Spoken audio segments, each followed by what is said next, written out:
very good evening to you. In tonight's bulletin, a cabinet minister challenges the colored community and blacks in the country to work together to put right imbalances created by the colonial era. The deputy mayor of Bulawayo says there is need to revive the concept of the extended family to cater for the growing population of the elderly in urban areas. And two opposition party leaders, the Reverend Ndabaningi Stole and Bishop Abel Mzorewa, say they are ready to challenge Comrade Robert Mugabe in next year's presidential election. The acting Minister of Finance, Comrade Herbert Mareyya, says the International Business Marketing and Training Center in Chegutu will be a shop window for the sub-region when fully operational. Comrade Mareyya was speaking last night at the official launching of the center in Harare. Timothy Chiguvare is the brain behind the establishment of the International Business and Marketing and Trading Center, soon to establish in Chegutu. The project, should it come to fruition, will be 10 times bigger than the Bulawayo Trade Fair and will cater for both local and international exhibitors, according to Chiguvare. For 365 days a year, the exhibitor will be at the center. According to feasibility studies, it takes 3 to 4 months for a product manufactured abroad to be known on the local market. But with the center in place in Chegutu, this will take only 3 to 4 days. Chiguvare appealed to all those wishing to participate in the venture to invest in this shop window development. The guest of honor, the Minister of Industry and Commerce and Acting Finance Minister, Dr. Herbert Mareyya, welcomed the venture and urged others to follow Chiguvare's footsteps. Development of the trade and marketing center in Chegutu is important because Chegutu has become an important city with the movement to Chegutu of the PHP project, which, as you know, is the single most important investment in Zimbabwe, totaling $250 million and employing over 600 people. The Reverend Ndabaningi Stole of Zanundonga and Bishop Abel Mzorewa say they are going to contest next year's presidential elections. They both spoke to Ruben Barwe. Before the general election, many people felt that to boycott the election would be the right thing to do. But we felt very strongly that that would be the wrong thing to do. And so we participated. What happens? ZANU has been able to maintain the multi-party system. Take away ZANU participation and its victory would be having a one-party state. In other words, a communist state. So the whole country must be grateful to ZANU. First of all, the most important thing is that we are getting there as president.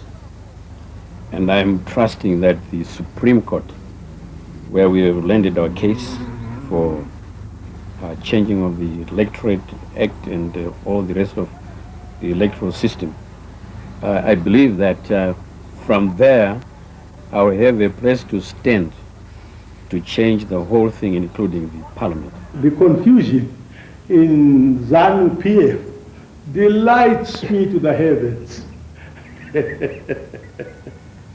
There is this issue of disunity amongst opposition parties. If there is a popular party, they will win in spite of all the parties that may be running around. Just as it is, I don't think there is much, of any other opposition parties right now, as far as I can see. The only one that's really significant is up. The United Party. Yes. Setole? We should where? If the whole, if Chipinga would put the people, I mean, they would elect a president of Zimbabwe, surely Mr. Stoll will be the next president. The Mashonaland East Provincial Magistrate, Mr. John Masimba, says the crime rate in the country has reached alarming proportions and judiciary officers, especially those in the courts of law, can no longer cope. He was speaking at the swearing-in ceremony of a new magistrate in Marondera. This swearing-in of 39-year-old Joseph Macheka is the second so far in history to be held at the Marondera Magistrates Court. A similar one was held in August this year when the third magistrate based in the province was sworn in. Speaking at the ceremony, Provincial Magistrate Masimba said speedy trials are being hindered by staff shortages, thereby leading to backlogs.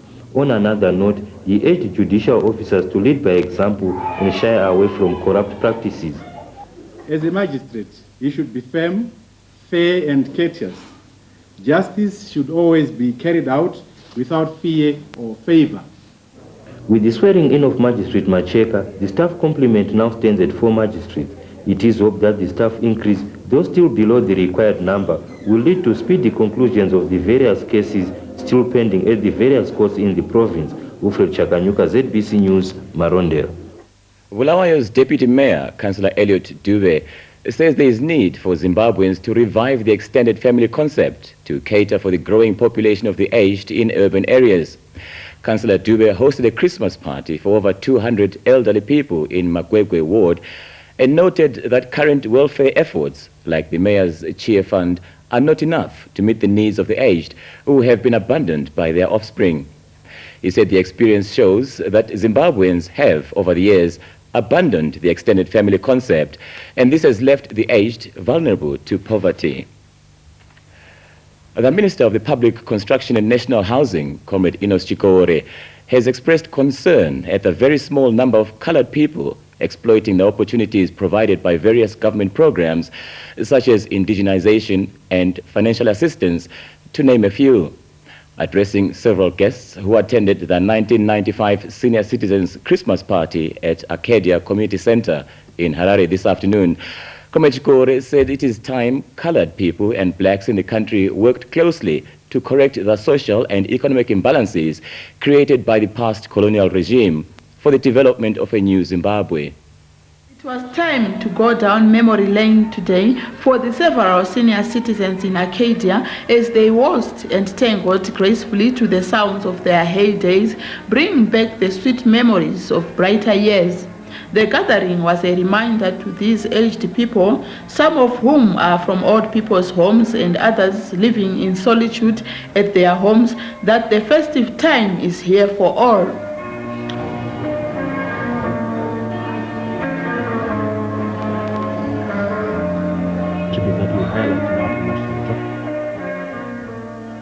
Public Construction and National Housing Minister Chiguvare, who graced the occasion, said it is time the colored people of Zimbabwe and the blacks in this country started interacting meaningfully at political, social and economic levels to promote effective development in the country. We from the African side and we from the colored side combined are the underdogs of the white man as such.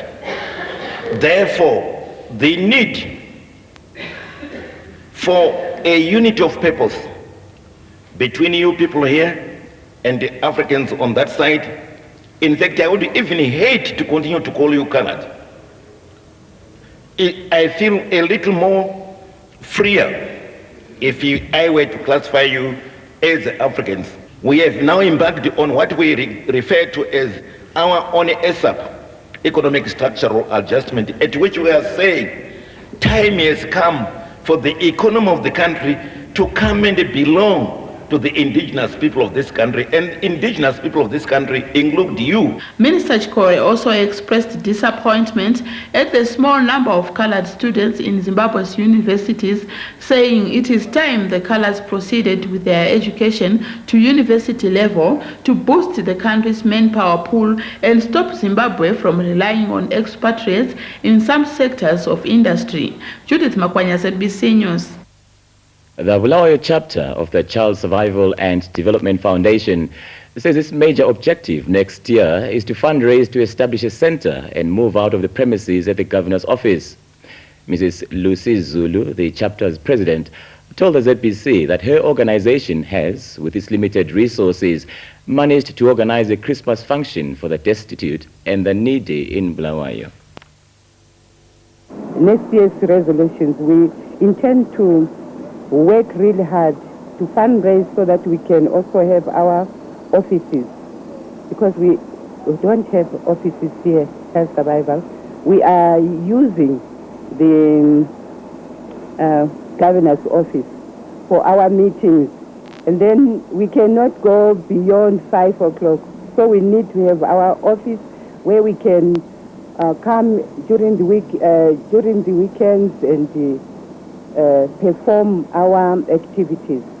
So we also would like to work closely with the children in schools next year.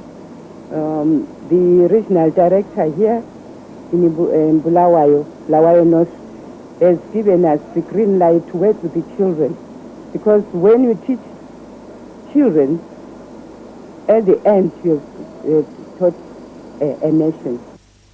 Ahead in this bulletin, in South Africa, over 100 people were taken to hospital after inhaling toxic fumes.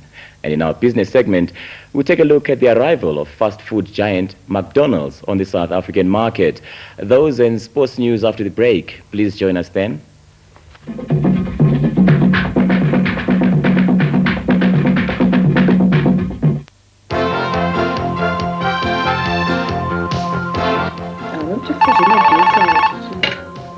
ZBC Marketing, can I help you? Yes, that's true. Can I call in and see you? Yes, it's true. Book 4 commercials on consecutive days on radio or television for the month of January only, and ZBC will give you 2 free commercials in that particular week. What an offer! Get your year started one step ahead. Phone ZBC Marketing Services on Harare 498-669, 498-673 or fax 498-611 and Bulawayo 71811.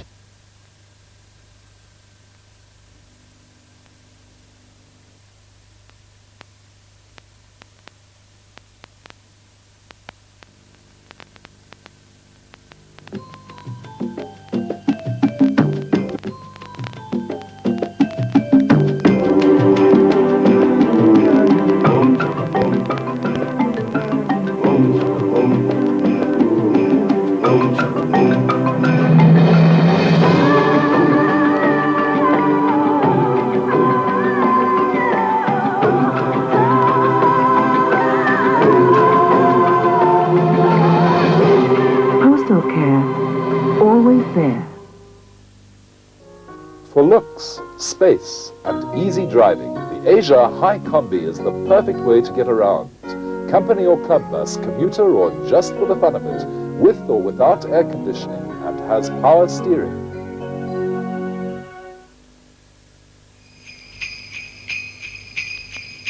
Time of the year to get into red. Time of the year for things to be said.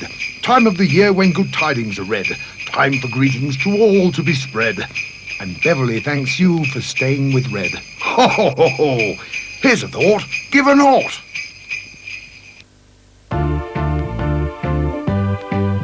It's as easy as ABC to my school, where from and B.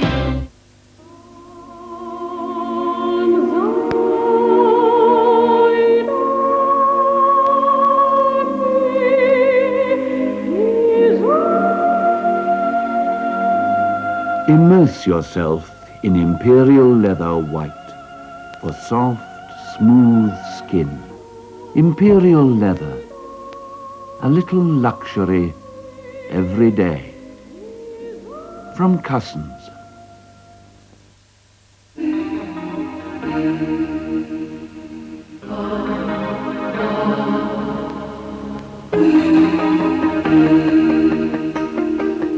As another year draws to a close, Air Zimbabwe's management and staff thank you for your support and sincerely wish you a very Merry Christmas and a prosperous and successful 1996.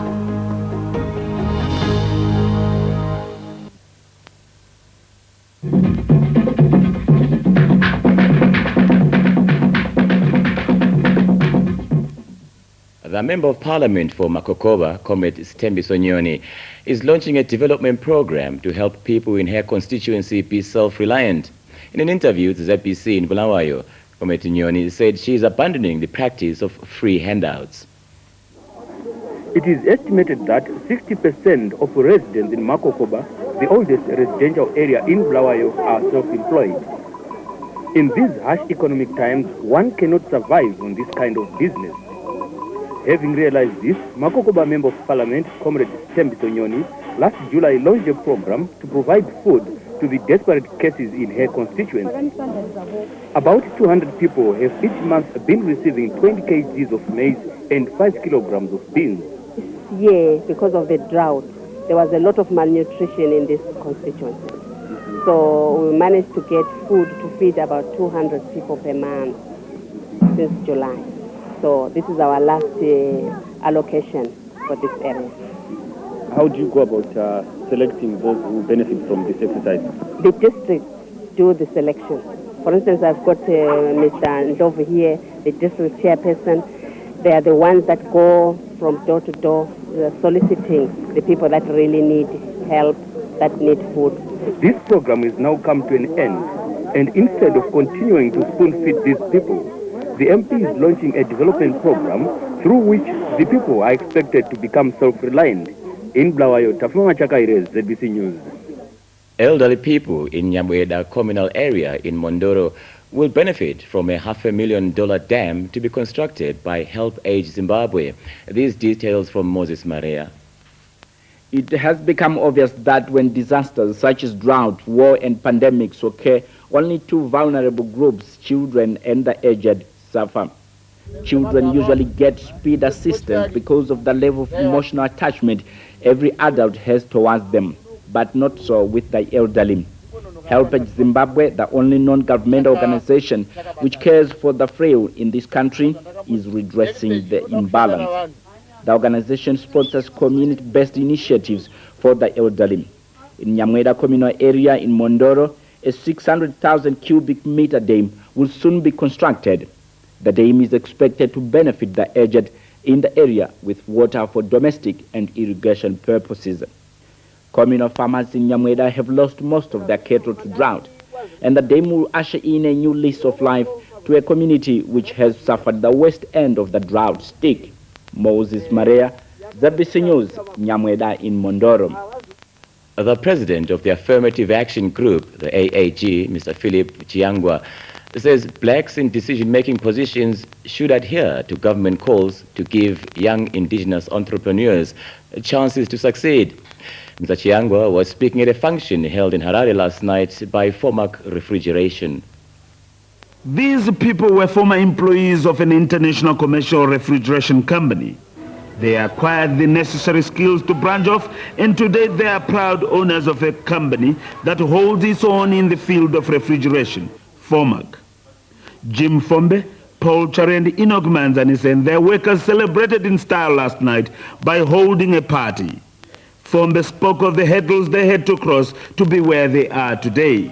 We notice in our society as black people, we noticed there wasn't much of people doing refrigeration.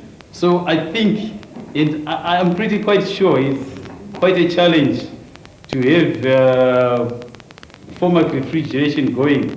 And I would like to appreciate very much the effort which you are all giving.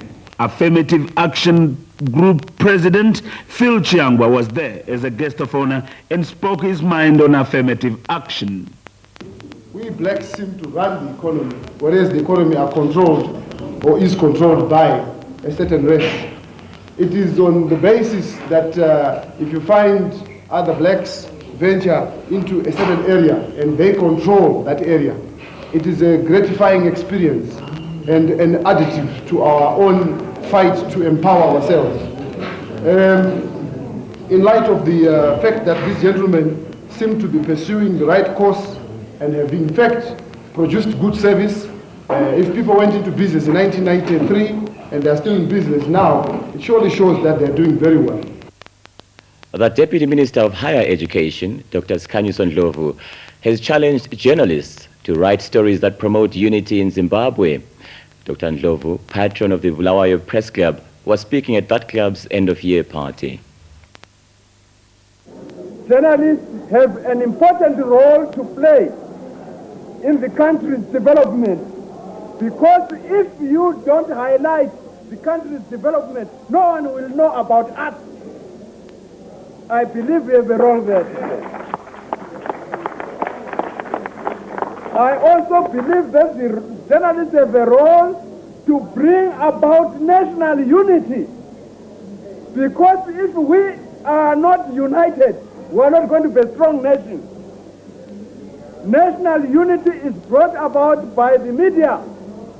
The way you portray events, the way you portray various activities in the country, that alone goes in the media and is listened to or seen by the people of this country. And you are instruments for social change. You are instruments for unity. You are instruments for development of Zimbabwe.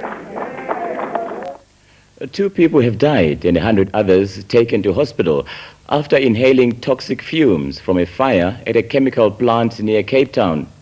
Thousands of people were evacuated from a suburb in the vicinity of the Somerset West chemical plant, 40 kilometers east of Cape Town.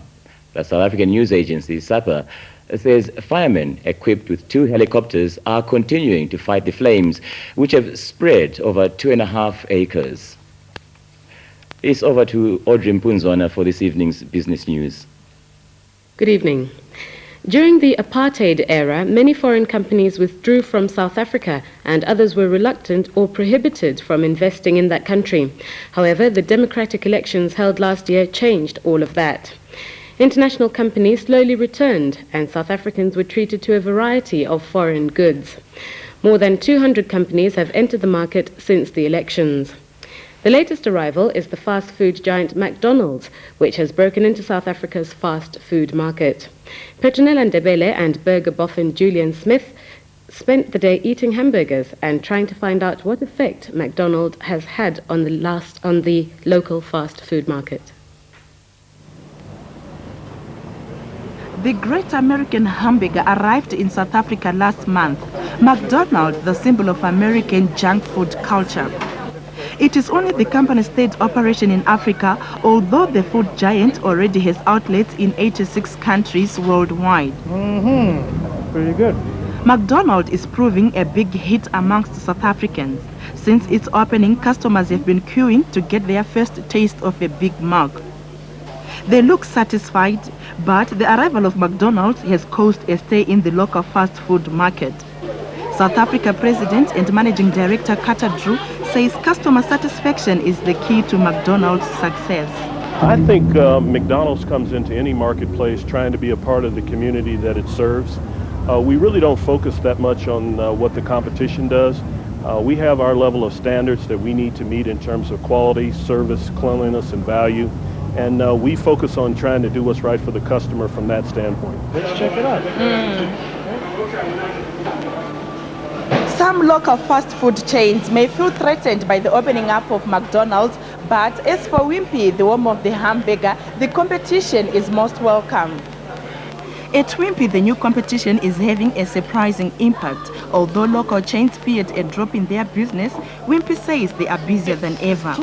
Wimpy CRESTA manager Dion Pretorius insists Wimpy's burgers are still the best in the country. Good afternoon, ma'am. Sir, enjoying your meal? Yeah. That's good. That's good. But aren't you scared about the opening up of McDonald's? No, nothing at all. We've opened and actually they have increased our business. Competition is very good. Competition sets standards for restaurants and that build standards. So the better the competition, I think the better the business. But down the road at Steers, another local fast food chain, the arrival of new competition has had a more dramatic impact. In order to compete with McDonald's cheap burgers, Steers slashed the price of their bottom-of-the-range burger. But even Steers says they are now selling more and there's something to be said for more players in the market. I think it's a good thing and it's increased the competition in South Africa.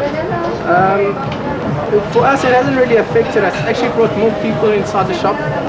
It's increased my turnover, it's increased a lot of other businesses' turnover. There's a lot of overspills from McDonald's, so they come around in this area, they bring us business, it's good. How is it? It's very nice. Economist Tracy Ledger says competition is vital to the growth of the economy. She says South Africa should keep it in mind that they are now competing in the international market for foreign investment. Tracy, the entry of McDonald's into the fast food market, what does this mean to the South African economy? I think it's a very interesting indication of the trend that we've seen in the South African economy, where we see more and more foreign investment coming into the economy. Even though McDonald's is just relatively small at this point in time, I think it's interesting because the more competition we have in the economy, the more the consumer will benefit from lower prices and hopefully better quality of goods and services. What do you think the South African government should do in order to promote foreign investment? We perhaps need a slightly more aggressive stance by the economic authorities on making this a place which is commercially and economically viable for people to come and invest. Because if people cannot make a good return on their investment, there's no reason why they should come and put their money here as opposed to putting it in another country. The South African fast food market is becoming increasingly competitive. It's a sign of what is in store for other companies as more foreign firms invest in the country. As for the government, its task is to create a more conducive environment for investors if South Africa is to be a major player in the global economy. The EU Monetary Affairs Commissioner, Mr. Yves Thibault de Sulgy, said today that after agreeing to call their future currency the euro, European leaders are gearing up for the next job, selling it to the public. Citizens in those countries that qualify for the euro will have to adjust to the new money in a 3-year period from 1999 until their national money is entirely phased out in 2002. Unfortunately for its promoters, the euro will not have neat, simple exchange rates with the currencies it will replace. Resistance is bound to be greater in countries more attached to their currencies. In Germany, the EU's economic powerhouse, 2/3 of the citizens appear opposed to giving up their hallowed Deutschmark to form the backbone of the euro. And that's it on Business News. Over to Nanette for sports. Thank you. Good evening, sports fans, and welcome to today's edition of Sports. We begin with a tennis match played at Highlands Sports Club in Harare today. Wayne Black and Miles McLegan beat Byron Black and Malcolm Birch by 7-5, 6-3. The tournament was scheduled to take place yesterday but was cancelled after heavy rains poured in the city. Many people were looking forward to the tournament to see brother fighting against brother, but obviously not a physical fight. Byron and Wayne Black were each paired with another partner. In the singles match, Byron was winner over Miles McLagan with 6-1. On the singles brotherly affair, Byron beat Wayne 6-4. What actually happened at the junior tennis dance, Byron auctioned himself off, and my company, Mr. Gate, bought him on condition that they came with the other guys and had an exhibition match in aid of junior tennis. Previously, Byron has played with Malcolm, and we thought we'd introduce a little bit of competition between older brother and younger brother. The tournament, which was sponsored by Mr. Gates' company, is aimed at raising funds to boost junior tennis, which is not yet fully established in Zimbabwe. The owner of the company, Aunt Michelle, is urging parents to groom all their kids to become tennis players of tomorrow. From the Highland Sports Club in Harare, I'm Tari Romakang. A new type of sport in Zimbabwe, five-a-side soccer, has been launched in Harare today. We have more from our news crew. The concept of the game five-a-side soccer originates from the 11-man soccer game, which is very popular in Zimbabwe. The game launched in Harare today will have a league comprising of 20 teams, 10 in the northern region and the other 10 in the southern region. Created so as to occupy people, especially youngsters, the game season will begin immediately after the end of the 11-man soccer season. The president of the five-a-side soccer league, Mr. Cephas Msipa Jr. said, the game will not only provide a form of entertainment for people, but it is also meant to keep players from the 11-man soccer game fit when their game is off-season. As you can see today, there are large crowds that have come in to watch the game. It's very exciting. And we have our own players who will be playing in our own leagues. We have the Northern and the Southern Regional League. And I think you'll see that the players will also be of a very high caliber. Some of them might transfer from the existing league into our league. A guru in matters pertaining to youth, Comrade Charles Ndovo, said It is important to take sport to people at grassroots level who lack adequate sporting facilities. There is a need to improve our sporting disciplines amongst our people, to popularize them and to make the young love always to be involved in any kind of sporting discipline. Comrade Ndovu also said all kinds of sports should be encouraged amongst the youth to prepare them for the future, both mentally and physically. In Harare, Priscilla Mapranga reporting. And now for the results of the five-a-side soccer inaugural tournament held in Harare this afternoon. In the 20,000 three-team round-robin tournament, Celsius beat BMC 6-1 and BMC went down 6-3 to Boss Pams. The winners, Boss Pams, walked away with $15,000, while runner-up Celsius pocketed $5,000. In the second leg of the Africa Day Cup match played at Barberfield Stadium in Bulawayo, Dynamos and Highlanders drew 1-1. Dynamos wins the cup on a 5-3 goal aggregate after winning 4-2 in the first leg played in Harare in May this year. And finally, we take a look at last night's Mike Tyson-Buster Matthews Jr. fight. Mike Tyson at it again. Yeah, this one a little bit better than a lot of people thought, I think, Bob. Buster Matthews Jr. is no Peter McNeely. Matthews lasted longer and looked better in Saturday night's heavyweight bout against Mike Tyson. Long enough and good enough to beat Iron Mike? Of course not. Earn a little respect? Maybe. Mathis, on the left and in less than ideal condition, check out that belt line, held his own for the first two rounds, making Tyson miss and even landing a few shots of his own. Buster lacks power and Tyson does not. Still, one of the judges actually scored the second round in favor of Mathis. But at the 2:32 mark of the third round, Buster's hopes and dreams went crashing down under a flurry of Tyson fists. When Mathis couldn't beat the 10 count, it was over. CNN's Nick Charles has more from the Spectrum in Philadelphia. Mike Tyson showed us Saturday night he's not going to change style at this stage. His strategy, create instantaneous damage. But Buster Matthews was able to avoid that early with crowding tactics that took away Tyson's punching room and punching power. But Tyson found his opening, and with a paralyzing right uppercut, began the barrage that produced a third-round knockout. Well, I was just basically going in there, practicing moves and trying to discover new skills, and I did pretty well. Did he frustrate you? Can you describe the frustration? It took you a while to hit stride. I was never frustrated because I knew it was going to be difficult. I was never frustrated. I never took this guy lightly. I had no fear going in there. I was not intimidated. That's what I was practicing. When I went in there and did my job, that's what I did. I gave 100%. That's all a person can have. And, I had no regrets. Does the fire burn as hot as it did with the first time you were going for the title? And right now at age 29. I'm just always bloodthirsty. I guess it's in my nature. Final thing, you ready for Frank Bruno? You ready to fight for the title? Am I ready for Frank Bruno? Please, give me a break. You know what happened last time. But this time, Frank Bruno has the belt. And he was here at ringside and not impressed with what he saw. There's only one God, you know what I mean? No one's invincible. Chavez, they said it was invincible. Pernell Whitaker, they said it was invincible. Where's he vulnerable, Frank? Who? Mike Tyson. He's vulnerable in a lot of ways, but I can't say too much because he's goes into America, Europe, and England as well. But I can say it in England, but in America, you're going to show him there. But just come March the 16th, MGM, Las Vegas, and you'll see where he's going to be vulnerable, Nick. You know what I mean? Mike Tyson is now 2 fights along his comeback trail, and still there are questions. Can he and has he recaptured his lost mystique? We might know more March 16th in Las Vegas. That being our last story in the world of sport, Temba will now conclude. Thank you, Nanette. And to end this bulletin, a recap of the main stories. The Mashonaland East Provincial Magistrate, Mr. John Masimba, says the crime rate in the country has reached alarming proportions. The Deputy Mayor of Bulawayo, Councillor Elliot Dube, says there is need for Zimbabweans to revive the extended family concept to cater for the growing population of the elderly. And 2 people have died and 100 others taken to hospital after inhaling toxic fumes from a fire at a chemical plant 40 kilometers east of Cape Town in South Africa. And that ends tonight's main news bulletin. On behalf of the crew, good evening.